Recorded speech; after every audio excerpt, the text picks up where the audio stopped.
You have been so spot on the Chinese threat. You single-handedly educated the public as to really what was going on in terms of communist China when you were the Secretary of State. I don't understand why others do not have the kind of resolve that you have shown. I mean, look at Treasury Secretary Janet Yellen yesterday.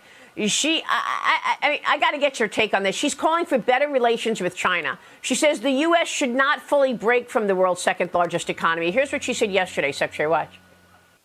The United States will assert ourselves when our vital interests are at stake, but we do not seek to decouple our economy from China's. A full separation of our economies would be disastrous for both countries. It would be destabilizing for the rest of the world.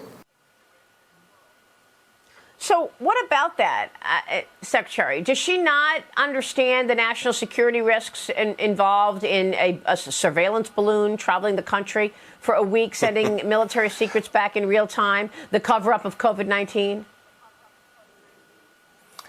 Maria, I read her entire statement yesterday evening, full of contradictions, full of wishful thinking, full of a set of fantasies that are disconnected from reality, and full of contradictions, too. She contradicted herself multiple times.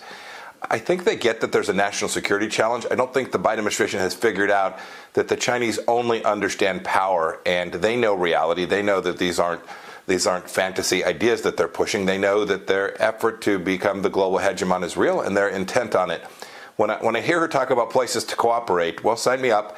Decoupling these two economies is incredibly difficult. It'll take a long time. I actually think it probably doesn't happen fully with widgets and the like.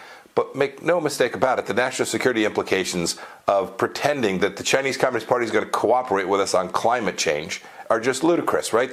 They make a promise at the Paris Climate Accords, and then they continue to build coal-fired power plants. Our objective, I hope Secretary Yellen's actions will simply demonstrate that we want a reciprocal relationship, that we will be serious, that you can't run police stations inside of our country, you can't fly spy balloons over our nation without the United States taking a firm and resolved response.